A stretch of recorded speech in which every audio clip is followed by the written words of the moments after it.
gadaan baddaan ta'e nannaalee ta'e golocha gurraacha ta'e ka hokkuu golocha gurraacha wate gadaani haxiyyo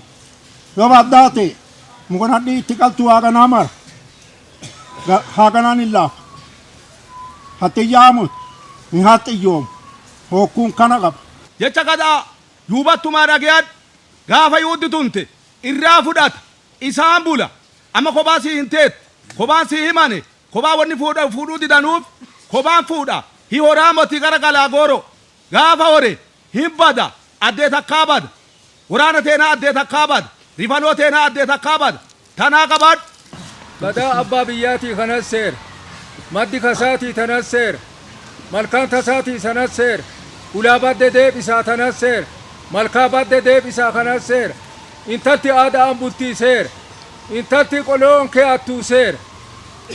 ilma waliin obboleessa waliin bisaan hin dhattuu tanas seer qofin bultuu hagan bultuu tanas seer intalti mataa suuxxee oli waaqatti hiituu seera male aadi male intalti mataa hidhattee abbaa warraa biranteettu aadi male. Gadaa aadaa qabu hin murataa seer yoo murat yoo bor muratu ta'e yoo ittaan muratu ta'e cabbii adii hin dhagin jedha ardaalee jilaa laakkaa ardaalee jilaa cabbii adii hin dhagin jedhee murat gadaan tasa murat.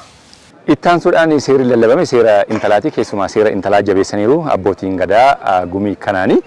intalli kan abbaati intalli kan haadhaati intalli kan biyyaati mirgi dubaraa tuqamuu hin qabu yookaan mirgi intalaa tuqamuu hin qabu yoo heerumtu fedhii ishiitiin akkasuma fedhii maatiitiin ta'uu akka qabu cal jettee intalli tokko aadaa cabsitee deemuu akka hin qabne butiin illee aada malee akka ta'e lallabaniiru. Intalti mucaan fuudha badee jira intalti heeruma baddeetti teetu. Halkan hin baate abbaa cuttee baate le'ii itti cufamu jirti aadaan qad abbaa ilma sanii ganaa araarsan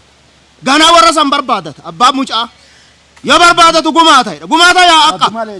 haadi malee gumaata yaa aqqab abbaa intalaa gumaata hin qabu buna qaba daraaraa qaba ganaa rimeessafatti gurgura hin boha gadhaa isaan boha hin rinti yoo rintu gadhaa sii baqassan toggise haadi malee. Fira himatti aada. Fira santi waa isii qoraa aada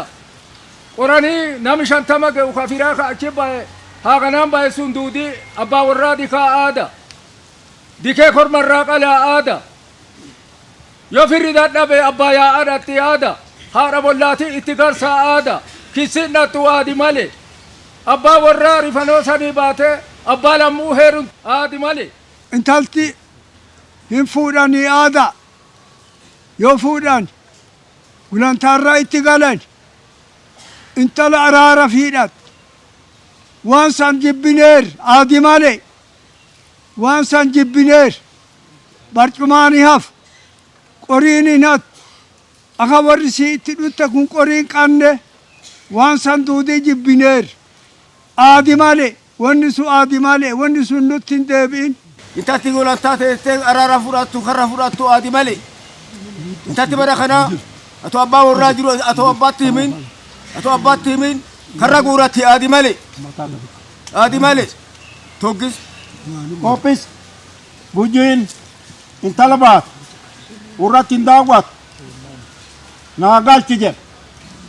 intalti yoo baat yoo nami jalaa fudhat hin lallabat